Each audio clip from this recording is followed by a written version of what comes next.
అమ్మా అమ్మా ఓ అమ్మా. నువ్వా? నీకేం పుట్టిందిరా అడుకునే వాళ్ళకి అమ్మా అమ్మా అంటావు? ఆ? అడుగుతున్నాను నేనా?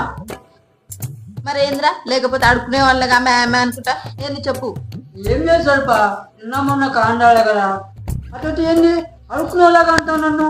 కనపడకపోతే లోపలికి వచ్చి స్వరూప స్వరూప అని పిలవాలి గాని అమ్మ అమ్మ అని పిలిస్తేవేంద్రా? అట్లా పిలిస్తే అడుకునే వాళ్ళని అంటారు కదా. చెప్పు అసలు విషయం ఏంటి చెప్పు. ఏం లేదు స్వరూప, నేను చూసాగా. సరే వెళ్తా, బాయ్. వీడు ఎందుకు వస్తాడో ఎందుకు చూస్తాడో ఏమిటి పోతుందో నాకు అసలు అర్థమే కాదు. స్వరూప స్వరూప ఉన్నావా? వీడేంది మళ్ళీ వచ్చింది? ఏంద్రా ఇప్పుడు వెళ్ళినావు కదా మళ్ళీ వచ్చినావు ఏంటి? ఏం లేదు స్వరూప, నీకు ఒక విషయం చెప్పడానికి వచ్చాను. విషయమా? ఏంటిదిరా అది? చెప్పాలని ఉంది కానీ భయం వేస్తాను స్వరూప నాకు. ఒరే నేనేమనను, నువ్వేం చెప్పాలనుకున్నావో చెప్పు, ఏం భయపడకు సరేనా? చెప్పు. స్వరూప నువ్వంటే అది అది నువ్వంటే నాకు ఇష్టం స్వరూప. నేనంటే ఇష్టమా నీకు? సరే ఇంట్లో మా అక్క ఉంది, మా అక్కతో మాట్లాడదాం దా దా.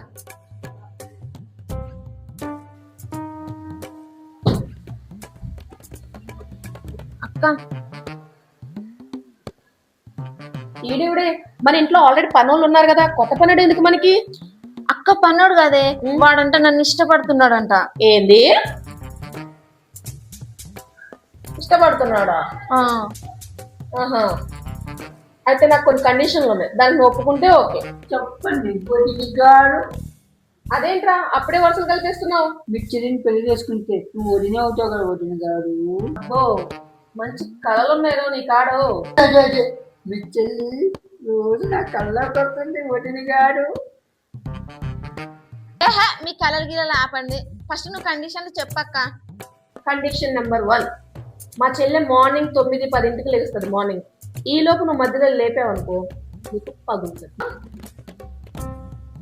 ఏం వదిన గారు పలిగేది? పగలేదే పగులుతుందిలే కానీ. కండిషన్ నెంబర్ 2, ముందు ఇంటి చుట్టూ 10 మంది కూలర్లను పెట్టుకోవాలి నువ్వు. అది నీ సేఫ్టీ గురించి చెప్తాను, ఎందుకంటే మా చెల్లి అందగత్తే, పోను పోను నీకే తెలుస్తుంది. సరే వదిన గారు. కండిషన్ నెంబర్ 3, మా చెల్లి నువ్వు షాపింగ్ తీసుకెళ్ళావు అనుకో, అది సెలెక్ట్ చేసిన శారీ నువ్వు కట్టుకొని చూపించాలి. అది కట్టుకునే దానికి నేను కట్టుకొని చూపించింది, అదే నేనే కట్టుకొని కొనుక్కుంటే అయిపోరా? సరే వదిన గారు. ఏంటో గులుగుతున్నావు? కండిషన్ నెంబర్ 4, మా చెల్లెని నువ్వు డాన్స్ అయ్యి అని ఫోర్స్ చేయ మాకు. ఇప్పటికే చేసి చేసి అరిగిపోయింది. సరే వదిన గారు, నాకే డాన్సర్ నేనేమి ఇప్పించాను? ఆపండి మీ కండిషన్లు మీరు. ఇంతకు నువ్వు ఒప్పుకొని పెళ్లి చేస్తావా చేయవా? అబ్బో వాడాగినా నువ్వు ఆగేలా లేవుగా, చేస్తాలే. ఎందుకు చెప్తావు వదిన? ఓకే అన్నావు కదా ఇప్పుడు నువ్వు.